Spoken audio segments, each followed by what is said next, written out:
She was a queen, a priestess, and a battlefield commander who led tens of thousands of soldiers into war more than 3,000 years ago. Her story was buried beneath the earth, sealed inside a tomb packed with weapons, jade treasures, and bronze vessels, forgotten for millennia. And yet, when archaeologists finally opened that tomb in 1976, what they found shattered everything the modern world thought it knew about women in ancient China. This is the story of Fu Hao, the warrior queen history almost lost forever. To understand Fu Hao, we must first understand the world that shaped her. Not the China of emperors and the Great Wall, but a far older, stranger, more spiritually charged China. A China of bone and bronze, of ancestors and omens, of city-states carved from the fertile plains of the Yellow River Valley. Long before dynasties were named and recorded, human communities in what we now call China were building something remarkable. They cultivated millet and rice, built earthen walls around their settlements as a declaration of permanence, and shared a deep ritual life. The careful reading of cracked bones, the veneration of powerful ancestors, the belief that the line between the living and the dead was thin and required constant, careful management. It was from this spiritually saturated world that the Shang Dynasty eventually emerged, one regional power among several that gradually consolidated authority and built something that would endure for over 5 centuries. By the time their civilization reached its peak, centered at the capital city of Yin near modern-day Anyang in Hunan province, the Shang had created one of the most sophisticated Bronze Age cultures on Earth. To walk through the Shang world at its height was to enter a civilization of startling contrasts. Enormous ritual platforms of rammed earth rose above the floodplain. Bronze smiths created vessels of breathtaking artistry, tripods, goblets, and cauldrons of microscopic complexity. Royal tombs descended deep into the earth, enormous underground chambers filled with the possessions the dead would need in the next world, accompanied by servants and soldiers sacrificed so their spirits might serve on the other side. The Shang Dynasty was not a unified empire in the way later Chinese dynasties would be. It was a network, a web of relationships between the royal house at the center and a constellation of dependent lords, allied clans, and sometimes hostile neighbors on the periphery. The king was not merely a political ruler. He was the supreme religious authority of his people, the living intermediary between earth and heaven. This dual role defined everything about Shang governance.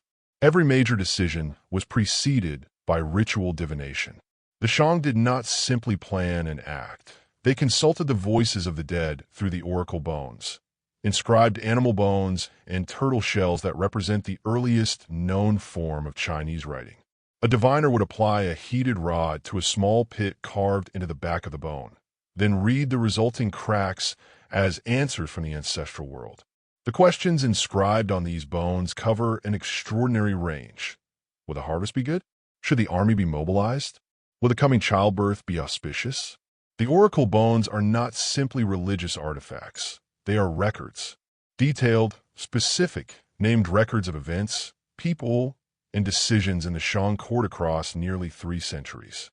And scattered across those records, appearing dozens upon dozens of times, is one particular name, Fu Hao. The king and the consort her name appears on oracle bones more frequently than almost any other individual outside the king himself. She is mentioned in contexts of warfare, of ritual sacrifice, of divination about her health and pregnancies. She commands armies. She leads ceremonies. She is, by any measure the oracle bones allow us to apply, one of the most significant figures of the late Shang period. But before we follow her story forward, we must first meet the man she married, and through that marriage, understand how she rose to a kind of power with no easy parallel in the ancient world. Wu Ding was one of the greatest kings in the entire history of the Shang Dynasty. He reigned for what ancient records claim was 59 years, and during that time the Shang state expanded dramatically, confronted serious external threats, and reached a cultural and military peak it would never fully surpass. He was a man of enormous ambition and, by the evidence of the oracle bones, profound piety, consulting the ancestors constantly on matters large and small, personal and political. He planned his hunts and campaigns with ritual precision. He worried about his wives. He worried about the rains. He was also a man who understood the strategic value of marriage alliances in a fragmented political landscape. The Shang king maintained multiple consorts, standard practice for Bronze Age monarchs across the ancient world. These marriages were political instruments, linking the Shang royal house to allied clans, creating kinship obligations, weaving webs of loyalty through blood and ritual. The title Fu, which precedes Hao's personal name, was a standard Shang designation for a royal consort. We know of several women who held this title under Wu Ding, but none of them would distinguish themselves as Fu Hao did. From the oracle bone records, we can begin to reconstruct what Fu Hao brought to the Shang court. She apparently held personal territory, lands that were her own administrative domain, separate from the royal estates, giving her economic independence unusual for a consort. She could generate her own revenue, command her own resources. This independence would prove foundational to everything that followed. She was also, from the earliest records, associated with religious ritual at the highest level. She performed sacrifices, conducted ceremonies, and was trusted with the most sacred functions of Shang governance, the mediation between the living court and the world of the powerful dead. In a civilization where religious authority was inseparable from political authority, this was no small thing. Wu Ding appears to have recognized in Fu Hao something extraordinary. The oracle bones record his consultations with the ancestors specifically about her health, her pregnancies, her welfare. He asked whether she would successfully give birth. He asked whether her illnesses would resolve. There is in these inscriptions a texture of personal concern that goes beyond cold political calculation. Whatever the nature of their relationship, Wu Ding evidently valued Fu Hao deeply, and he would give her something that no other royal consort of the Shang, as far as we know, had ever been given before. He would give her an army. The the oracle bones record Fu Hao's military career with a directness that still astonishes historians today. There is no ambiguity, no metaphor, no ceremonial language obscuring what is described. Fu Hao led troops. She commanded armies. She personally directed military campaigns against enemies of the Shang state. She was, in the most literal sense the historical record allows, a general. The scale of her military operations was remarkable. One oracle bone inscription records Wu Ding asking the ancestors whether Fu Hao should lead a campaign against the Tufang people, a tribal confederation that posed a persistent threat on the Shang frontier. The answer was apparently favorable, because another inscription records the campaign itself. Fu Hao is said to have commanded a force of 13,000 soldiers, a staggering number for the Bronze Age, representing one of the largest recorded armies of the entire Shang period. 13,000 soldiers in a civilization of perhaps 1 to 2 million people. A force that required enormous logistical organization to feed, equip, and move across the landscape. To understand what this means, we must understand how Shang warfare actually worked. Bronze Age warfare in China was organized, ritualized, and deeply embedded in the same spiritual framework that governed every other aspect of Shang life. Before any army marched, the diviners consulted the bones. Was the day auspicious? Would the ancestors support the campaign? These were genuine inquiries that could determine whether a campaign went forward at all. Military planning and religious practice were not separate domains in the Shang world. They were the same domain. The Shang military was built around a core of aristocratic chariot warriors, the elite shock troops of the Bronze Age Chinese battlefield. Chariots had entered China sometime during the mid-2nd millennium BCE, almost certainly through contact with the steppe cultures of Central Asia, and they transformed warfare fundamentally. A chariot was not just a weapon. It was a statement of status, a mobile command platform, a psychological instrument. The rumble of chariot wheels and the flash of bronze announced to any opponent that they faced an organized, technologically sophisticated adversary. Surrounding these chariot corps were larger forces of infantry, spearmen and archers equipped with the bronze weapons that Shang foundries produced in staggering quantities. The distinctive G-dagger axe, with its bronze blade mounted horizontally on a long wooden shaft for hooking and slashing, was the signature close combat weapon of Bronze Age China, perfectly adapted to chariot warfare. In Fu Hao's tomb, archaeologists would eventually find specimens of just such weapons, physical artifacts connecting the historical figure to the military technology of her age. Fu Hao was not simply nominally in command of these forces. The oracle bones suggest genuine operational authority. She is recorded making tactical decisions and leading campaigns against multiple different enemies across a broad geographic range. Her military career included campaigns against the Chong people to the west, one of the Shang's most persistent adversaries, against the Bai and Yi peoples and others still. She was not fighting the same enemy repeatedly. She was engaged in systematic strategic campaigning, securing Shang frontiers and extending Shang influence across hundreds of miles of Bronze Age landscape. What made her an effective military commander? The oracle bones give us facts, not personalities. Yet we can infer something from the sheer consistency of her military record. She was trusted repeatedly with large forces in difficult campaigns, not once as a political gesture, but across what appears to have been years of active campaigning. In the Shang world, that trust was earned through demonstrated competence. If Fu Hao's military career is remarkable, her religious role is equally extraordinary, and in some ways more revealing of how power actually worked in the Shang world. She was not merely associated with religious practice as a consort performing ceremonial duties. She was a genuine ritual authority in her own right. The oracle bones record her personally conducting large-scale sacrificial ceremonies, the great ritual events through which the Shang maintained their relationship with the ancestral world and, through the ancestors, with the cosmic order itself. The Shang understanding of the universe was one in which the dead did not simply cease to exist. The ancestors, particularly the powerful royal ancestors, remained present in the world. They could intervene in human affairs for good or ill. They required feeding and honoring through regular ritual offerings of food, wine, and in the most important ceremonies, the sacrifice of animals and, in some contexts, of human beings. This was not a theology of benevolent divine love. The ancestors were powerful and needed to be managed. They could cause illness. They could curse the harvest. They could withhold rain. They could also bless military campaigns, protect the king, and ensure successful childbirth. The ritual specialists who could effectively communicate with and appease the ancestors held enormous power, not because of any earthly rank, but because they controlled the most essential technology of Shang governance, access to the supernatural.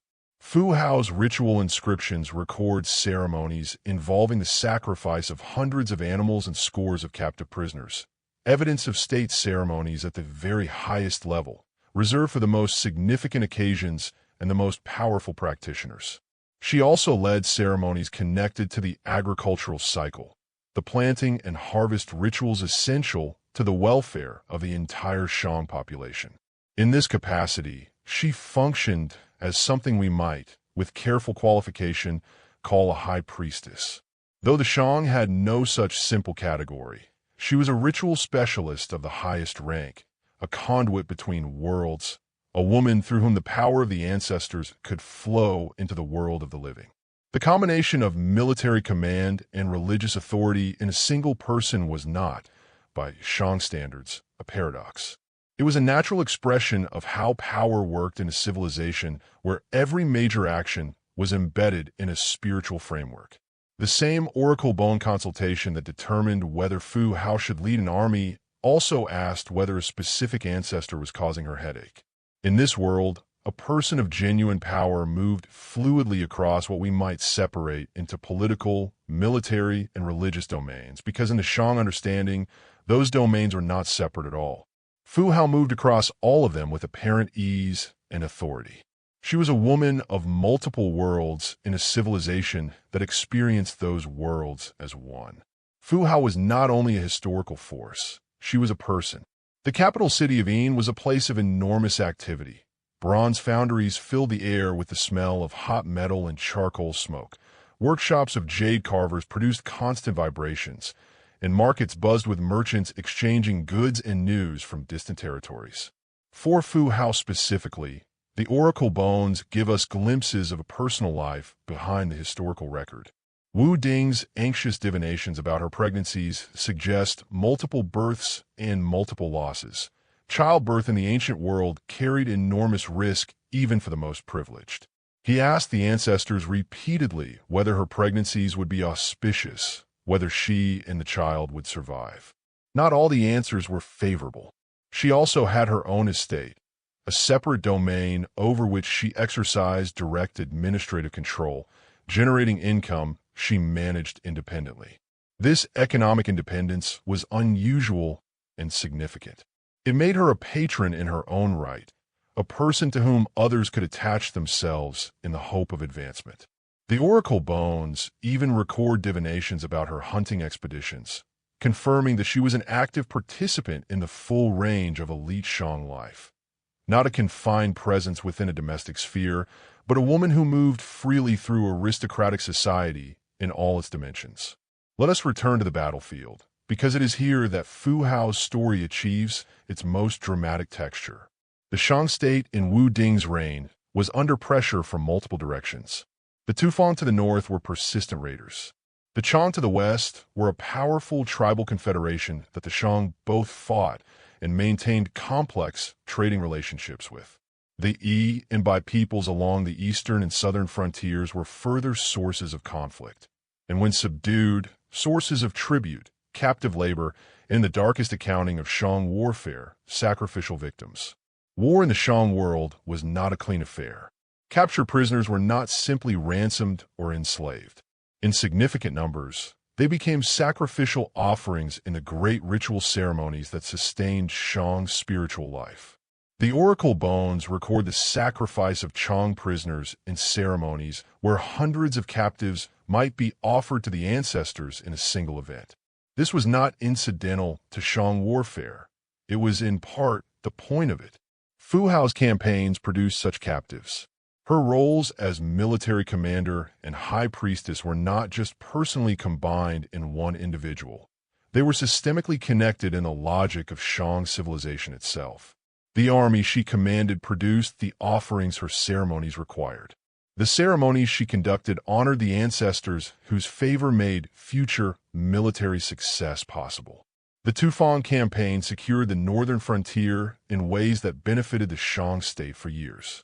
Her eastern campaigns against the Yi people extended Shang influence into new territories. Her western operations against the Chang demonstrated military reach in the opposite direction. Together, her documented campaigns describe strategic arcs stretching across hundreds of miles of Bronze Age landscape. The oracle bones do not give us battlefield details, but they give us outcomes. And the outcomes consistently associated with Fu Hao's name are success. She is recorded winning. She is recorded returning with captives. She is recorded completing the missions she was assigned. In a world where military failure was not merely embarrassing but ritually catastrophic, an indication of ancestral disfavor, a signal of cosmic disorder, consistent success on the battlefield was itself a form of spiritual authority.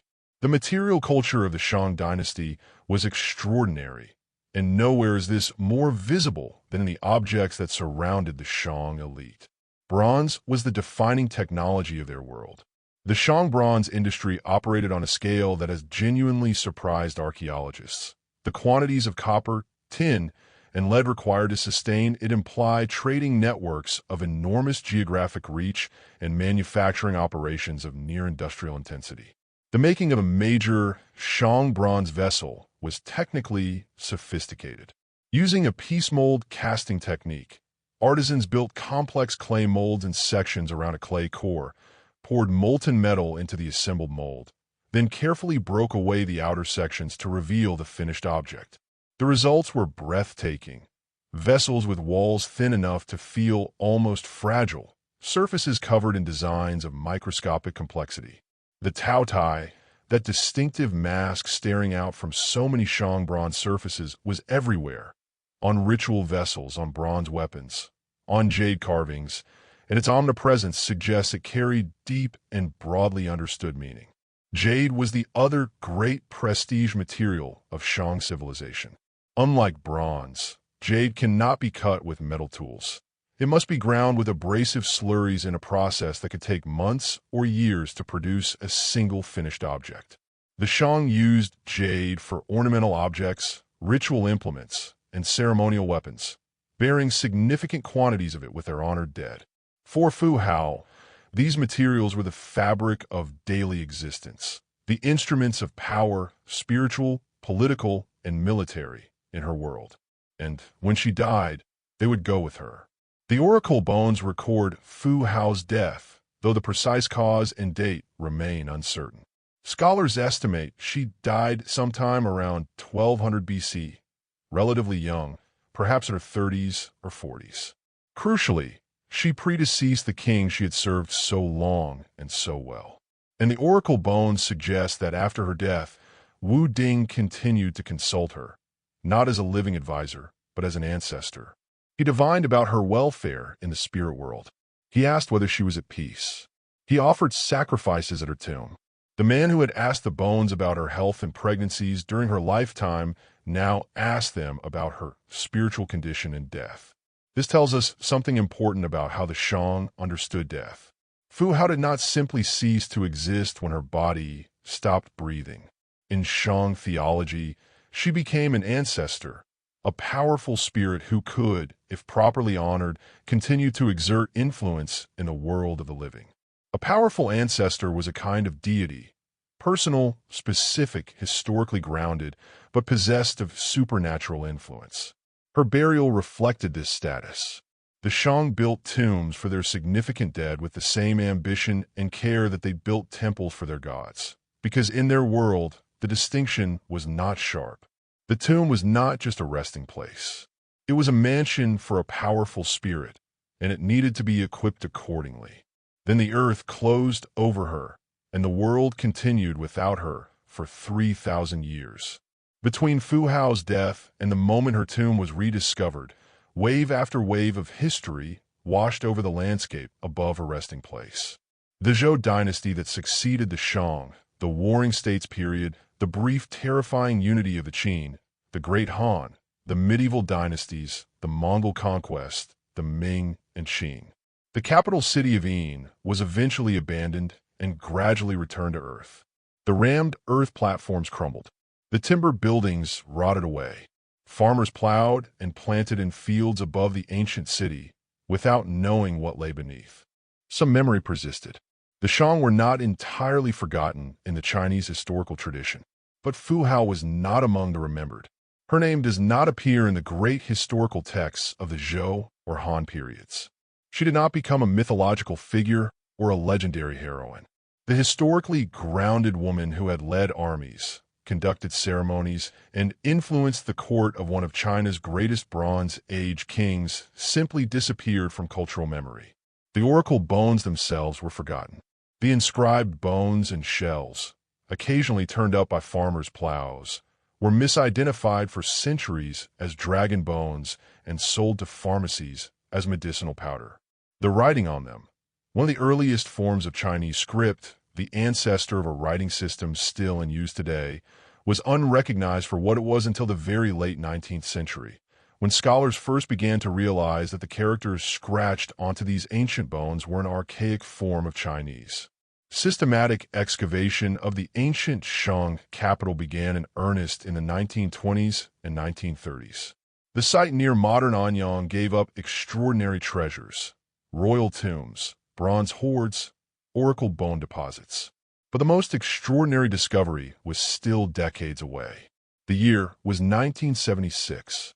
China was in the final years of the Cultural Revolution, that decade of political upheaval that had disrupted normal life, including scientific research across the country.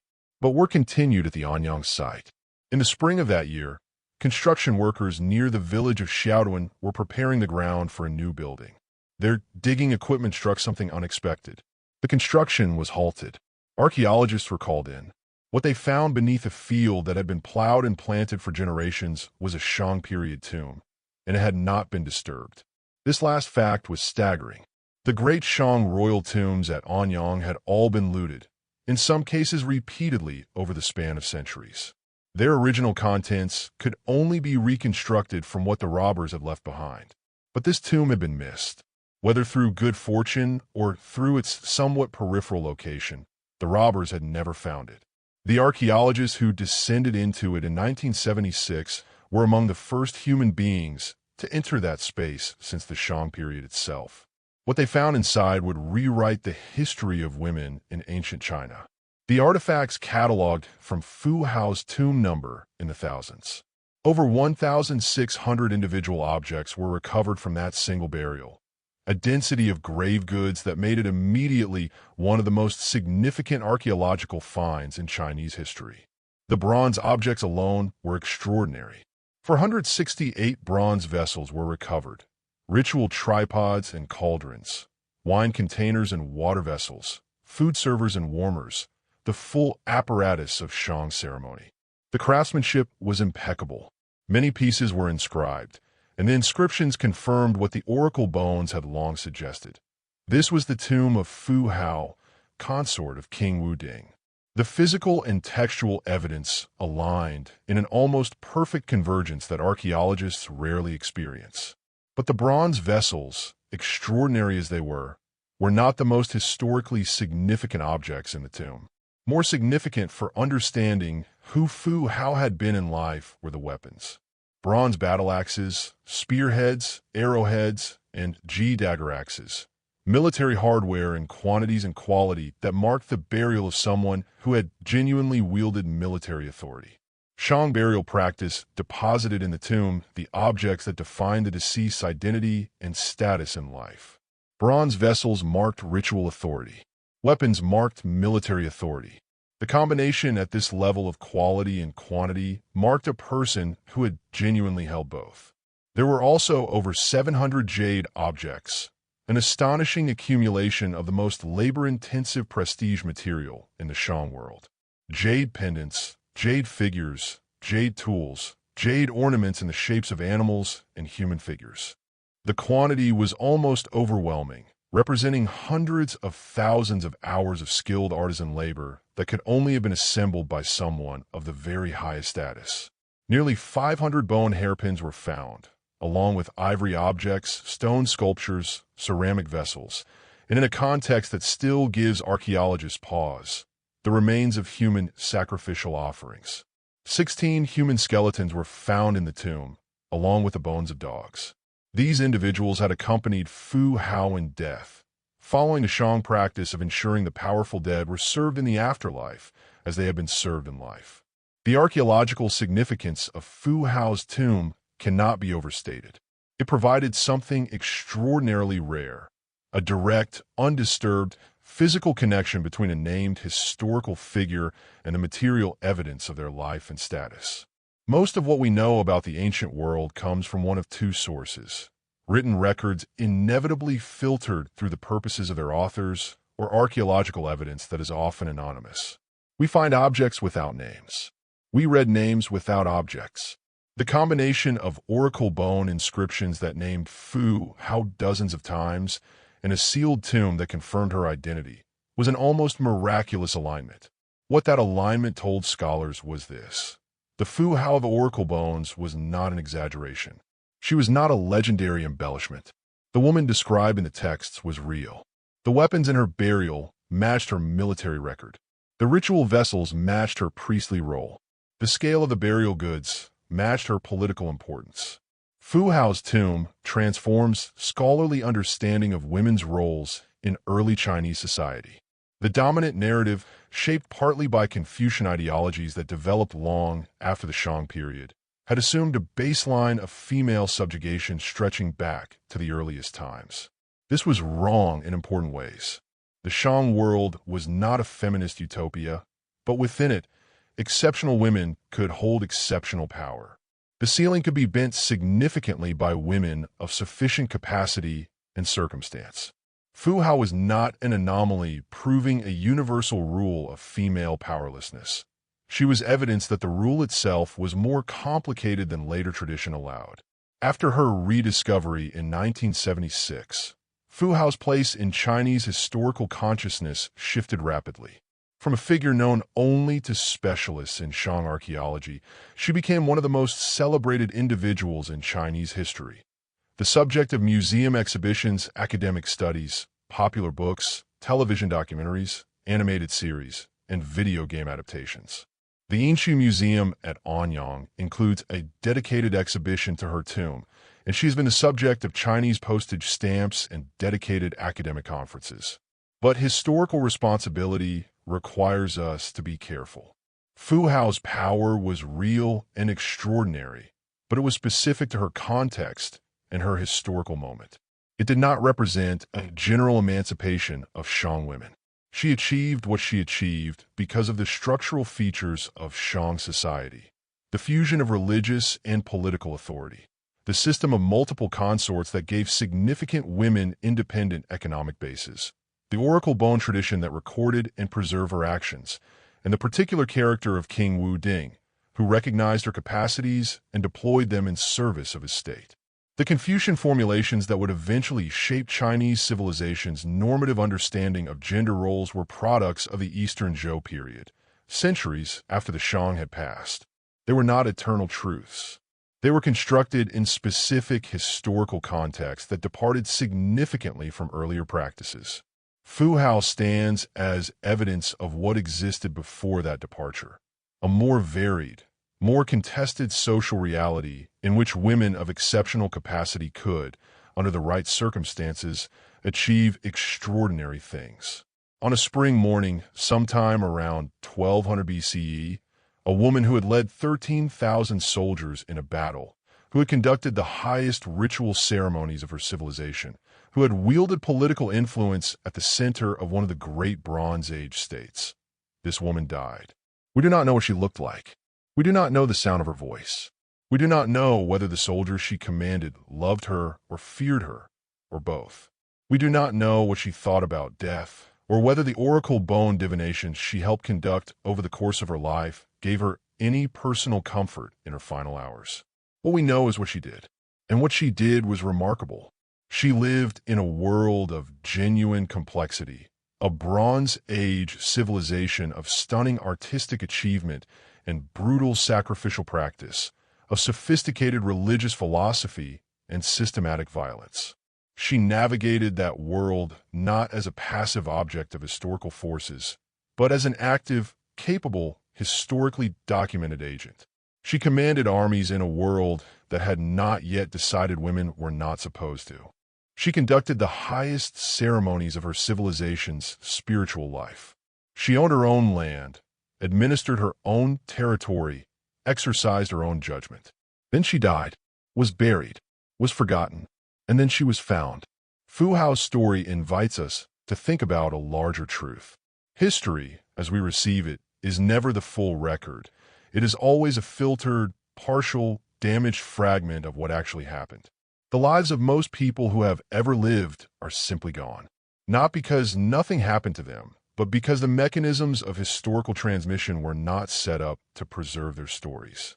Fu Hao survived because of a unique combination of factors: an unusual documentation tradition that recorded the royal court on inscribed bones surviving underground for 3 millennia, a burial practice that deposited durable material in a sealed underground chamber, and an archaeological excavation that found that chamber intact before tomb robbers did. Remove any one of those factors, and she is gone. Change the chemistry of the Anyang soil. Let the construction workers in 1976 work a little faster. Add one more successful tomb robbery to the ledger of 3,000 years.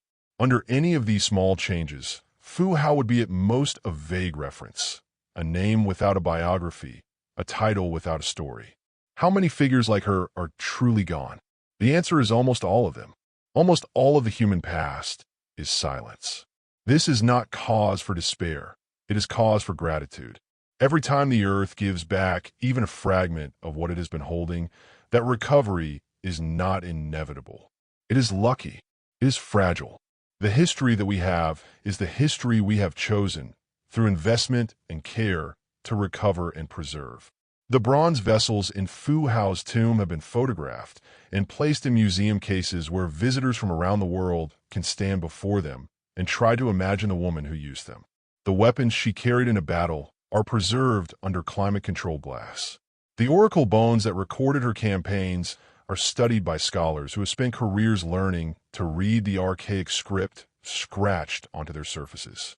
3,000 years of silence, broken in a single archaeological season by a team of Chinese archaeologists working in a field near Anyang. History waits. History is patient. History does not disappear. It buries itself, folds itself into the earth, and waits for the right question to be asked in the right place at the right time. Fu Hao, queen, priestess, general, ancestor, China's warrior queen, waited 3,000 years for her story to be told again. It is one of the most extraordinary stories in human history. Not because it is impossible, but because it is proven. Not because it is legendary, but because it is real.